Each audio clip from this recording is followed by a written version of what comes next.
know the vibes. Yo, you know the vibes. What we tell you?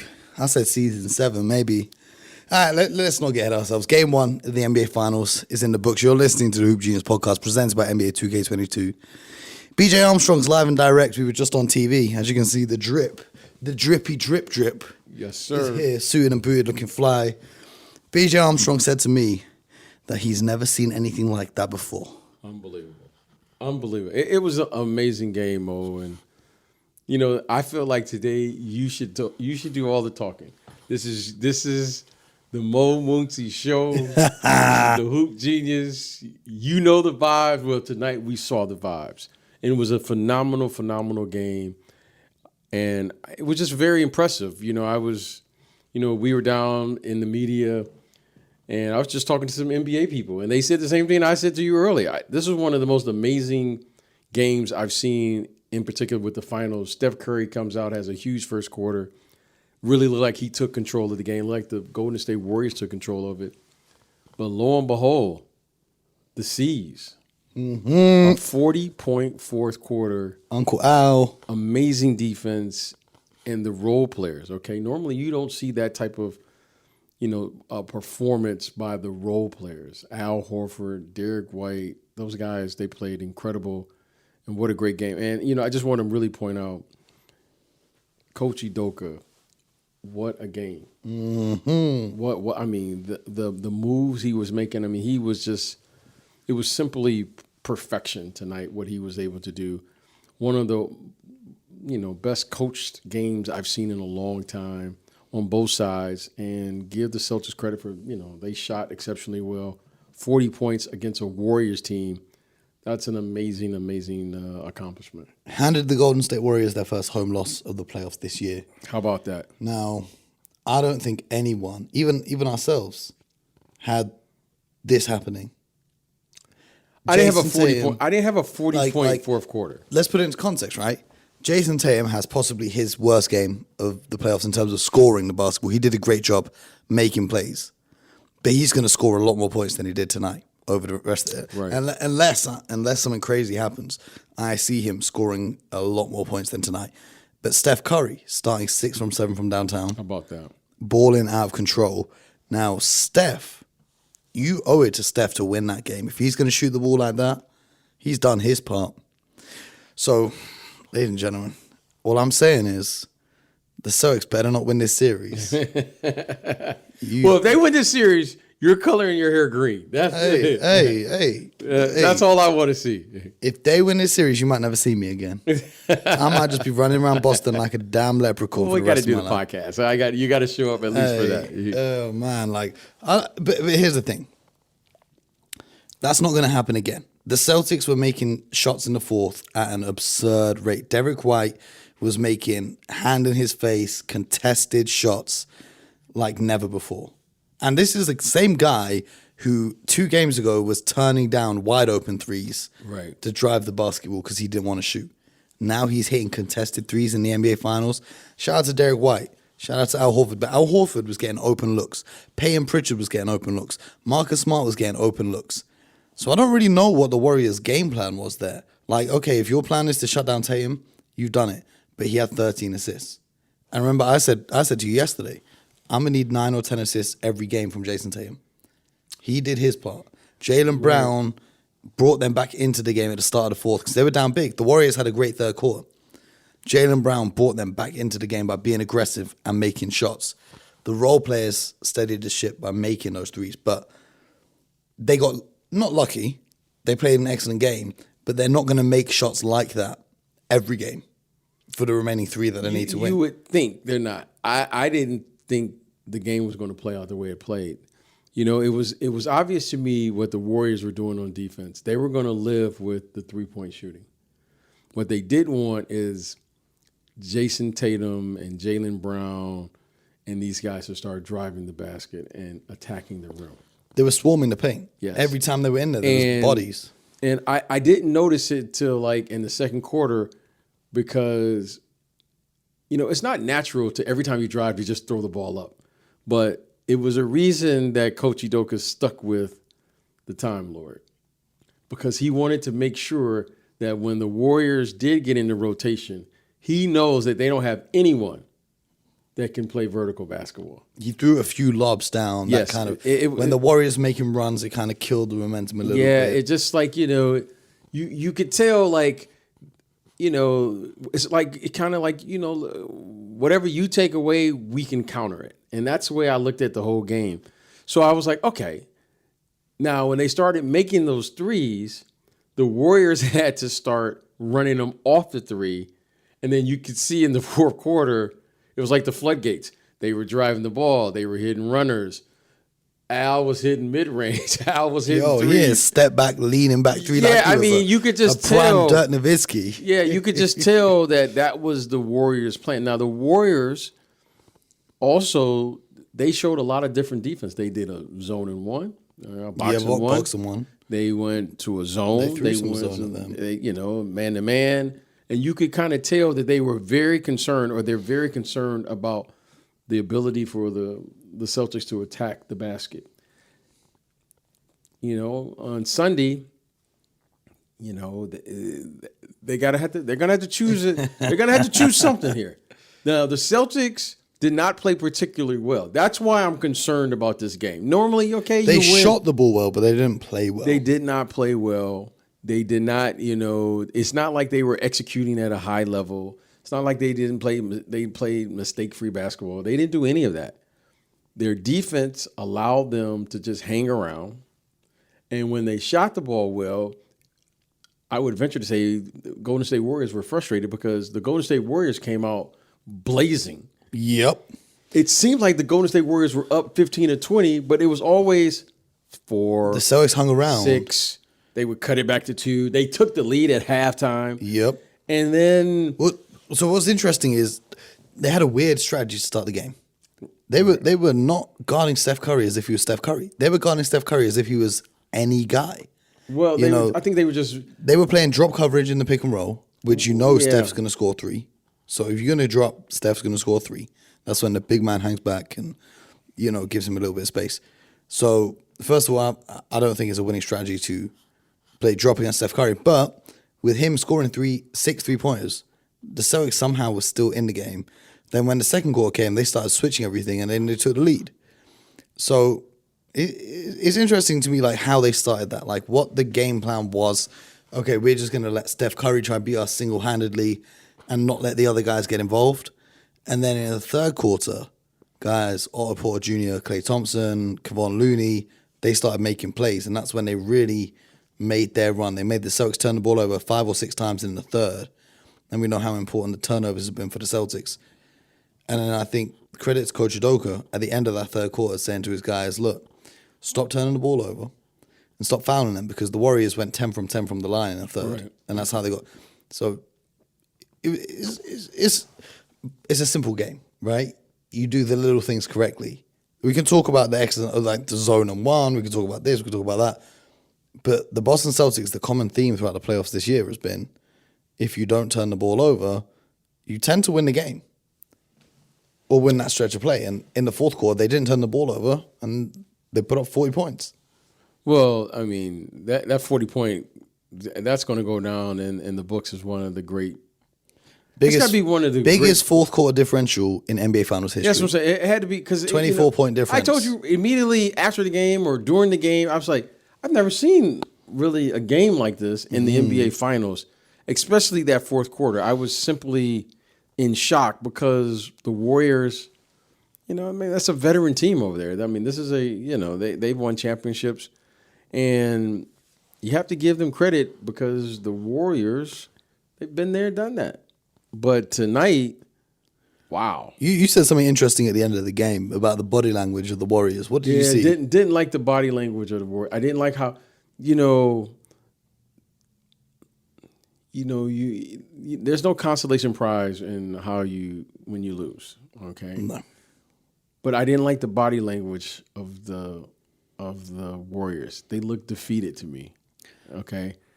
I didn't like how they finished the game. And the other thing you said, I can't remember.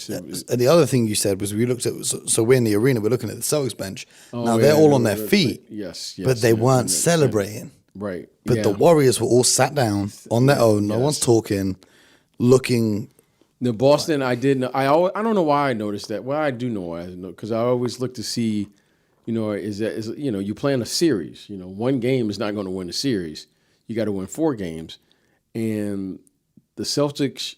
I mean, they literally stole this game. They had no business, Mo. As you and I were talking during the game, I said they have no business being in this game, let alone winning this game. Okay, and after the game, they were just like business as usual. They weren't like celebrating. They weren't like high-fiving.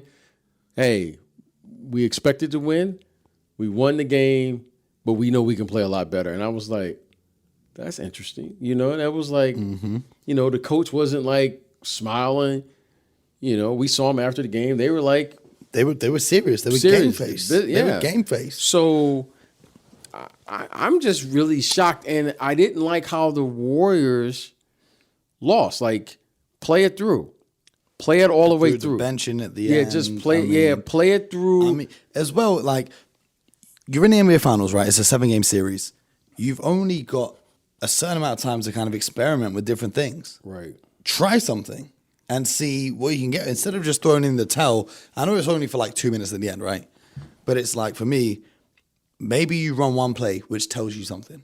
Or maybe you make one adjustment that tells you something rather than just throwing in the towel at the end. And I can see the other side of things. You don't want a guy to get an injury and a loss or whatever it is, but I agree, Mo. It was. I just didn't like the body language, but maybe I'm reading too much into it.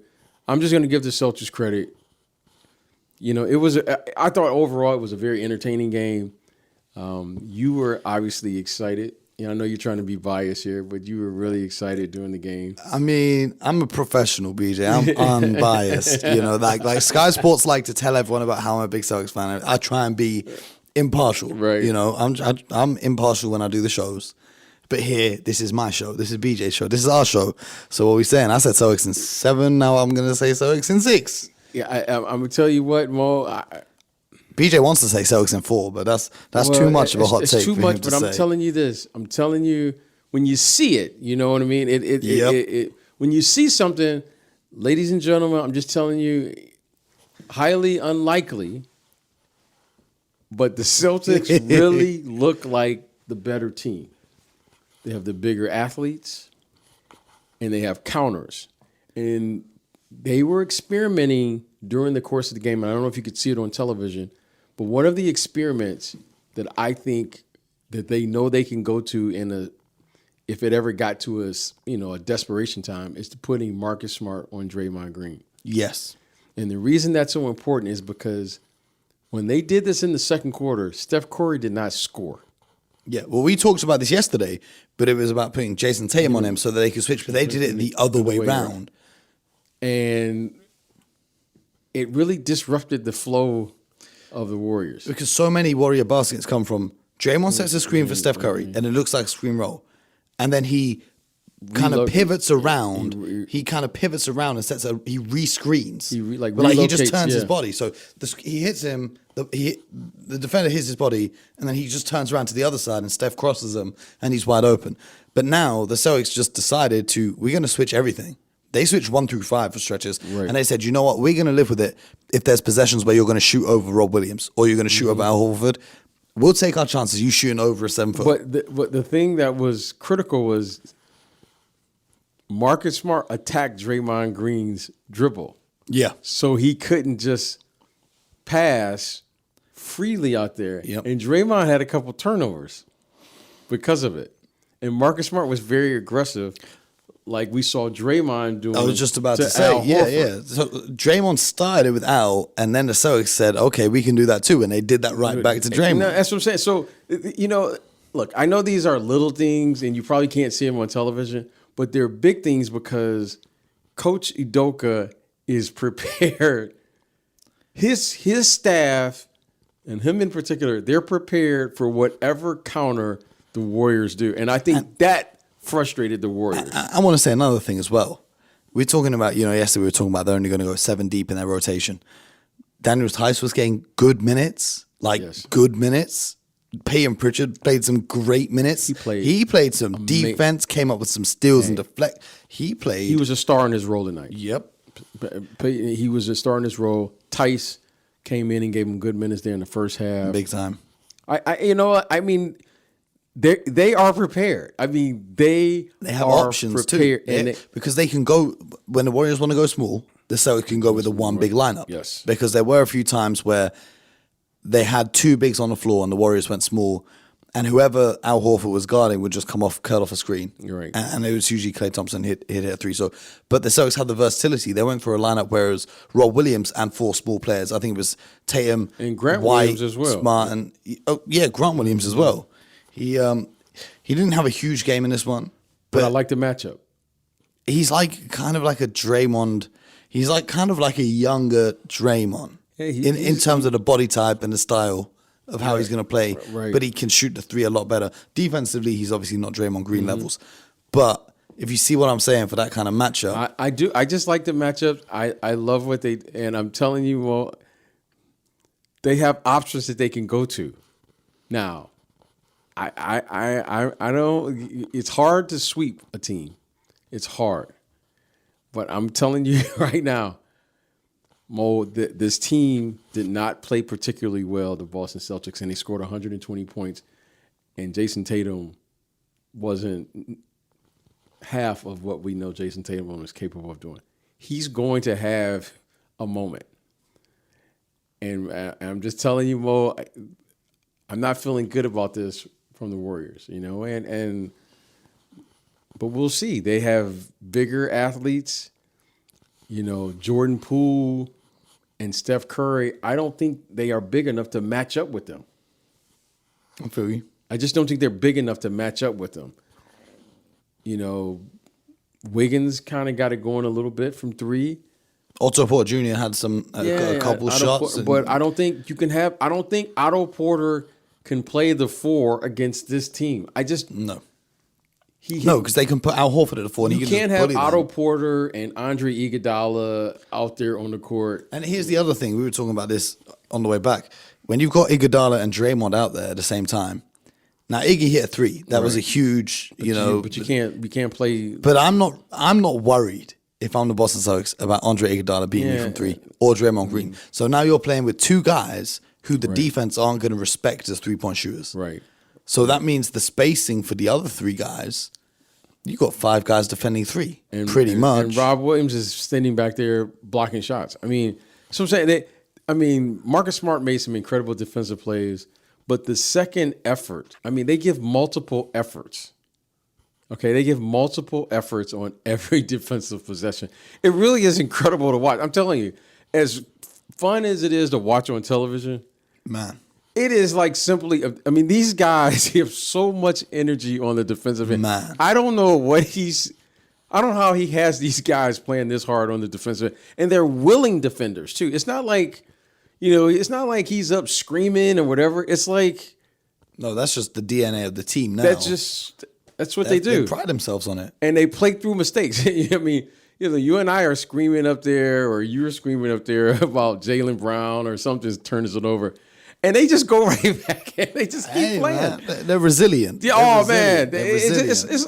I got to give them credit. It's like you cannot not root for them. You have to admire them because you're like, man, this team, they just play. We got BJ rooting for the Celtics. Yeah, no, you turn it over and they keep playing. And they miss a shot and they keep playing. They get down 15 and they keep playing. And it doesn't matter. And they get up 8 and then. PJ, I'm going to tell you one thing. They just keep playing. I'm going to tell you one thing. Yes. The Boston Celtics, they're coming. No, they're not coming. They're here. The Celtics are here. They're for real. The masseuse. Hey, Al Horford. Hey, he applied all the. What was his numbers tonight? You're going to change his name. Yeah, he's the chiropractor now. He's the chiropractor. He's shattering spines. He is applying pressure, whatever it is you want to do it. Al Horford is in a zone. You just got to leave that man alone. Big time. You just leave. Hey, Al Horford is playing as well as you can possibly play. I mean, in today's game, I mean, he's just a big. I don't even know what position he is anymore. But he's shooting over 40% from the three. He shot 30-something% in the regular season. From the three. He's just turned it up. He runs a whole the fast nother level. break. He moves the Remember ball. there's a possession where he's going like Giannis, like coast to coast. And we thought he was going to turn the ball over. Instead, he comes up with an assist. So he has an assist. He makes the extra play. And you know the thing that's amazing about him is he's doing this with no plays called for him. And what, he turns like 36 tomorrow? That's what I'm saying. He's playing and scoring 20 points in the NBA Finals with no plays. All the plays go to Jason Tatum, Jaylen Brown, Marcus Smart, and those guys. And he's the, fourth, fifth option maybe. Him and Rob Will, they just eat off scraps. And okay, you're going to double team Jason Tatum. Okay, Al Horford's open, bang. Okay, you're going to show hard on the screen roll. Okay, lob, bang. So here's the thing. How good was that midseason trade for Derek White? Well, it's certainly looking like executive of the year type move. I mean, everything is just going right for them, right? Everything's going right. Yeah, like I said, they have 3 more wins to get, but you know what it means when everything goes right, though, BJ. The only thing that can happen is something goes wrong. Yeah, but you know what? It can't go right. A lot forever. of times, Mo, when that ball is rolling down the hill and momentum gets going, when big momentum hits your locker room, yeah, they call it, hey, Big Mo. You know who Big Mo is? There's only one Big Mo. You know the vibes. Yeah, Big Mo. Hey, momentum is and Mo. They're not playing well. This is what I'm saying. Well, it'd be different if you're like, oh my God, they were just unbelievable. No, they are not playing well. They started the game. So you were next to me. Yeah, they were just. I was going through it at the start of the game. I was stressed. Right. The offense was horrible. Okay. But they got the ball moving. That fourth quarter, they had 12 assists. That was the biggest part for me. 12 assists in the fourth and 1 turnover. If they can play like that, then yeah, it's a wrap. But the Warriors are going to come back swinging. We're going to preview game 2. Right. We're not going to do that right now. Or are we? I don't know. Are we doing episodes over the weekend? Well, absolutely. So we'll get into it over the weekend. So you guys got to stay tuned. So you guys got to stay tuned for that because we don't going to give you all the secret sauce right now. That was a recap of game 1. The other news that broke today, Portland Trailblazers. Right. Phil Knight, the founder of Nike, has put in a bid apparently to buy the team for over $2 billion. $2 billion. Wow. Well, I've given him enough money, so I feel like I deserve a 1% share. You know what I'm saying, Phil? The amount of Air Jordans and Air Maxes I bought from you, I think I deserve a little 1% stake in the team. You do. You do. Yeah, you do. You know what I mean? But what do you make of that? Incredible business opportunity for the league. Incredible. I mean, just to think about, I remember when I first came in the league and I remember these teams were selling for like $10 million. That's crazy. And now that's like a bench player salary for a year. And now to think these teams will start going for $2 billion. I mean, the Clippers already did. Yeah. But they're in LA, so it makes sense. Yeah, this is Portland. So the evaluation of these teams, you're just going, wow. And then where's this going? Like, when is it going to stop? And they just seem to get bigger and bigger. You're talking about in Portland. You're not even talking about LA or New York. Like if someone wanted to buy the Lakers or the Knicks, I don't think anyone's got enough money to buy them. No, I'm sure there's someone out there. But they wouldn't be interested in it. Oh, for sure. Does it yield the same return that it would? Mo, listen what we're saying. Yeah. How are you going to generate $2 billion in Portland, Oregon? Exactly. That's what I'm saying. Like, so if you put in $2 billion, like, I don't know. But so the big thing is, Portland, for those guys at home who don't know, is the headquarters of Nike. Is in Portland. That's where their campus is in Oregon. So Phil Knight, obviously, it's a natural fit to buy it. Mm-hmm. So it means he wouldn't be moving the team; it'd be staying in Portland. You would think. So then we were talking about it on TV. Some angry Damian Lillard fans were tweeting me, or some angry Trailblazer fans. I said, if they buy the team, Dame's gone. How are you going to have Nike on a team, or the founder of Nike on a team, and a franchise player as an Adidas player? That ain't happening. Dame's gone. Well, I wouldn't say that. I wouldn't say he's gone. I'll say he won't be the face of the franchise. Why not? Because he's an Adidas athlete. There ain't no way. Well, it's like you doing TV with the Celtics. You know, no, it's like keep it professional. Okay. How about this? The Golden State Warriors versus the Cleveland Cavaliers when they were in the NBA Finals, right? Right. And the Golden State Warriors were beating the Cleveland Cavaliers quite convincingly, right? Right. There were no Nike athletes on the Golden State Warriors. Well, there was Draymond Green, but ain't no one's buying a Draymond Green sneaker. No one's looking at Draymond's feet, right? All the Nike players were on the Cavs. Now, everyone thinks KD joined the Warriors because, he wanted to join the team that was winning. Let me tell you something. In this world, your boss is whoever pays you the most money. And these sneaker deals, they pay more money than the NBA deals nowadays. So you telling me as a business, now this is not confirmed, this is just what I think, okay? This is not official news, this is just my opinion. Now, if I'm Nike and I'm watching the NBA Finals and my two Nike athletes, LeBron James and Kyrie Irving, are on the Cavaliers getting washed, and they're losing to a kid wearing Under Armour, Klay Thompson wearing Anta, I'm looking at it like, no, wait, this ain't a good look for the brand. I need to take a Nike athlete and put it on the winning team. Next thing you know, KD, who has a signature line with Nike, is on the Golden State Warriors. They win the championships. He releases new sneakers with championship colorways, etc., etc., etc. The sneaker business, they pay the players more than the teams pay the players per year. If you're a top player, that is. Yeah. If you're LeBron or KD. So many of those guys. But if you're LeBron or KD or any of those guys. So that's why I'm saying the sneaker thing is not just a gimmick. It's real talk. That plays a big impact in the decisions that are made in some of these markets. Well, I think the fantasy that these guys are making that much money, I think it's grossly overrated. I know it is. Like they say these guys are making that. No, they're not. And there's no way because, first of all, to make a shoe like that, right, and there's a reason that Jordan are still the number one selling sneakers. Because I endorse them. Because Mo endorses them. You guys I didn't even tell the podcast. If you guys follow me on Instagram, you would have seen. You're looking at the UK's Air Jordan ambassador, live in the flesh, signed the deal and announced the deal this week. So there he is. So you can see the fragment threes on my feed. BJ don't even know about fragments. I don't know anything. The people in the really arena. Funny. It's really funny. I had a great interview today. I sat down with Tyrese Maxey. Okay. From the Philadelphia. The first thing that happened, I walked in. Didn't say a word. The first thing he said to me, he goes, "Yo, I like your shoes, bruh."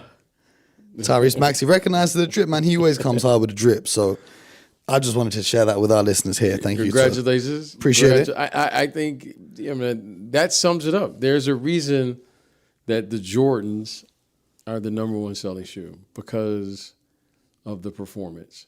I think many of these players want and they're dreaming about that. But no one has outsold him as far as the shoes and the performance of the shoes. And I don't think there will be, and look, there's been a few that have had like years, like for instance, Derrick Rose streets were going crazy for those D Rose back in the day. He had a stretch in there, a 4 or 5 year stretch. Okay. I think, the late Kobe Bryant had a stretch in there. I also think that the style of play, like so Michael Jordan, it was air. He's floating in the air. Everyone wants to play like that. LeBron James, for example, is powerful. Not everyone can be powerful like LeBron James. Yeah. So when you're buying a shoe, right, the LeBron sneakers, they're nice, right? I've worn LeBrons a lot of times, right, but they're heavy. Right. So I'm a heavy guy, so it works for me. Right. But you're a point guard. I don't think you're not going to wear LeBrons. You don't see the kids. You're going to wear the Jordan 36 that just came out in a brand new infrared color. But I think it's, selling sneakers is it's interesting, and there's a reason. I mean, Jordan's been retired now how long? Like 20-some years. There's a reason. Well, these came dropped in the 90s. Yeah, that's what I'm saying. There's a reason that, and I get it. So I just think it's more like everyone has this fantasy about, a signature shoe. But when you have a sneaker, it's a different game. A signature shoe is just your signature on it. I don't want to give away all the secrets, but, there's a reason that, that these shoe companies invest in these players. Mm-hmm. It's a reason that Jordans keep still the number one selling shoe. It is a reason that the build quality of that shoe is a little different than some of their other models. This is a fantastically built shoe. Yeah, I would highly recommend Air Jordans. Absolutely, well, you have to. Everyone always asks me what shoes to get. I always say Jordans, but it's hard to get the exclusive joints nowadays. But I know you would think that that's what makes them even more valuable. That Jordans or somebody over there would send me a pair of sneakers. You would think. Oh no, BJ, you want to see these joints right here? You can't get them. You can't get these. I can make a call or two. Okay. I'm saying you can't get these in the shops. You can't get these in the store. Right. A good friend gave me these as a gift. Okay. Because you can't get them in the reselling price on these. I'm trying to find it. The reselling price on these joints, crazy. I don't know about all of that. But what I will say is that's the reason why, if I'm Nike and I own a team, I ain't having an Adidas athlete as my signature guy. I get it. Doesn't I ain't letting that run. You know what? Here's the thing. If trust me when I say this, Nike could get any athlete that they want. Yes. And if it was that important to their business, they'll just take Dame off Adidas. There you go. So that's what I'm saying. That's how this business works. You know what I mean? Yeah, that would be funny. Money talks. And like I said, there are only a few players in any generation that actually move product. And that's just how the business works. Like, players can be signed and wear the shoes, but there are only a few that actually move product. And Air Jordan is timeless. And right now, you're seeing the Giannis sneakers. I need a new John Morant sneaker to drop. But what else I need? I need everyone who's watching and listening to subscribe to the show. Leave a review, leave a rating, because we're going to be back tomorrow. We'll be back. We're going to be talking more basketball. Another one. We're going to be previewing game 2. Maybe we'll save that for Saturday. I've lost track of the days, BJ. Someone asked me in the elevator today. Doesn't matter. Someone in the elevator today, right? They asked me, when did you get into town? Doesn't matter. I said, bro, I got into town 3 days before game 1. I don't know what the days of the week are. You tell him, I'm not coming. I'm here. I'm here. Anyway, Boston Celtics, 3 wins away. That sounds crazy to say, right? 3 wins away from an NBA championship. Let's hope they're focused for game number 2. Game number 2. That's all we're focusing on here. Yes, sir. And until next time, my peoples, get buckets.